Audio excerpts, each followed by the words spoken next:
ডাকসু নির্বাচন নিয়ে ছাত্র শিবিরে প্যানেলের প্রার্থীদের বিরুদ্ধে অনলাইনে মিথ্যা অপপ্রচার চালাচ্ছে বলে অভিযোগ করেছেন দলটির ভিপি পদপ্রার্থী সাদিক কায়েম। এসব বিষয়ে কমিশনকে জানালেও কমিশন কোনো ব্যবস্থা নেয়নি বলে অভিযোগ করেন তিনি। দুপুরে ঢাকা বিশ্ববিদ্যালয়ের মধুর ক্যান্টিনের সামনে এক সংবাদ সম্মেলনে নির্বাচন নিয়ে প্রার্থীদের বিরুদ্ধে অপপ্রচার না করার অনুরোধ করেন তিনি। এদিকে ডাকসু নির্বাচনের খসড়া প্রার্থী তালিকা থেকে বাদ পড়া প্রার্থীদের আপিলের নিষ্পত্তি হবে আজ।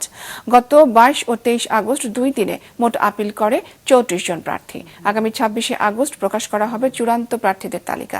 এরপর থেকে প্রার্থীরা নির্বাচনী প্রচারণায় নামতে পারবেন। এর আগে প্রচার চালালে সেটি ডাকসু নির্বাচনের আচরণবিধি ভঙ্গ হিসেবে বিবেচিত হবে এবং শাস্তিমূলক ব্যবস্থা গ্রহণ করা হবে বলে জানানো হয় ডাকসুর এক বিজ্ঞপ্তিতে।